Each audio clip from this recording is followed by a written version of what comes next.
This is for entertainment purposes only. It's purely fiction. None of it's true. It's just to have fun. Okay, first of all, everybody that watches this, they say I don't get the point. Get the point. All right. I guarantee the whitehats are in control. Good or bad, they're in control. These people, I'll guarantee it right now. I know 1,000%. Have they taken it too far? Yes, yes, yes. That's what I say. So, comment below. Have they taken it too far? Yes. Nuclear war. Trump, whitehats. Took it too far. That's a fact. Guys, I have good contacts. I don't care what you say about me, about them. They tell me stuff through plausible deniability, and a lot of stuff, believe it or not, is not in their NDA. And I'm not going to give it away, and they're not going to get in trouble, and you can say treason and everything else. What's been done against this country with these actors trying to wake these sheep up is treason. Okay? That's a fact. So, it's a movie supposed to be playing out. I believe with 99% of the people that are awake, it's been taken way too far. Because they care more about the dogs, so in my view, more about the dogs that won't hunt than the dogs will. And most of these dogs will never, ever hunt. You know what I'm talking about.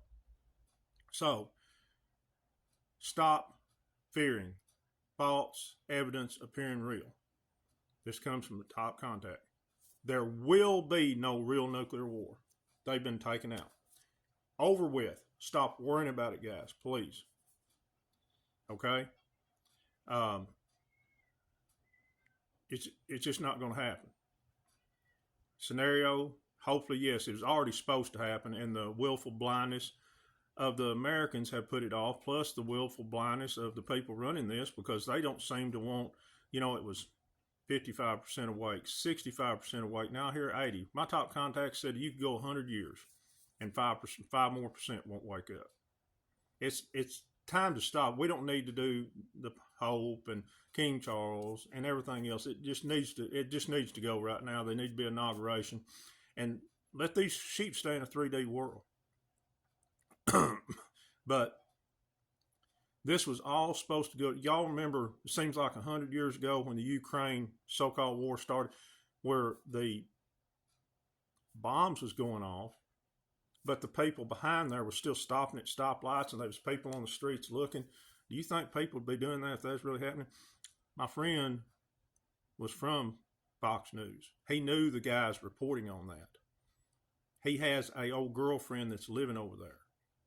She said they're still going back and forth. There's a lot worse things going on underground. You know what is going on.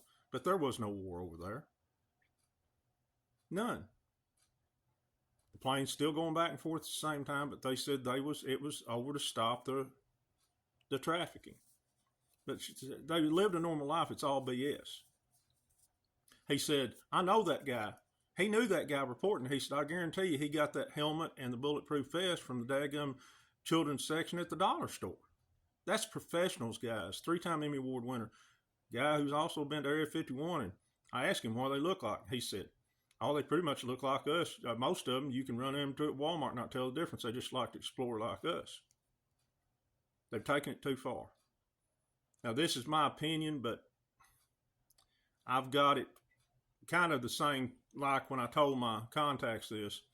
They realize they've taken it too far, and they don't know how the heck they're going to do it.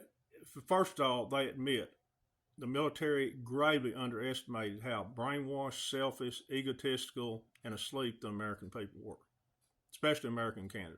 People of the world, too. But now they're like, whoops, we should have went ahead and ended this. It was supposed to end November 22. That was the timeline, the first timeline. And they're like, oh, gosh. You know, when you take a joke to it's just like when you take, this has happened to me. I can't remember exactly what, but I took a joke too far and there was some property damage. And I'm like, and I'll be honest with you, I never said anything about it and it worked out. Now, that's when I was a kid. But I've known people that played jokes and people got hurt over it. And they're like, well, I don't want to tell anybody. What do we do now? We just got to play like it never happened. That happened to me one time. Some people played a joke on me that I got into it with the supervisor at work, and some things were said. And somebody told them I threatened them. And they thought it was all funny and everything until I got arrested. Yeah. And I just found out 20 years after the fact who done it and why. That nearly got me put in jail for a long time. Yeah, they said I was going to unalive people. That's serious. They took it too far, and it took me 20 years to figure out who did it and why. And they didn't have nothing personal against it. They just thought it was funny and didn't think nothing was going to come of it. And I was facing 5 years in jail for it minimum. It all worked out. I never did any of that, but because these group of people got together thinking it's fun and backed it up, oh, Mitchell said this, Mitchell said that. Mitchell almost got put in the pokey for a long time. I did spend a night in jail over it. And they took it too far. And that's what's happened with this. They've took it too far. Now, how are you going to explain all these really unnecessary unalived? How are you going to explain that? How are you going to explain all the pain? I don't know, guys. Comment below. Later.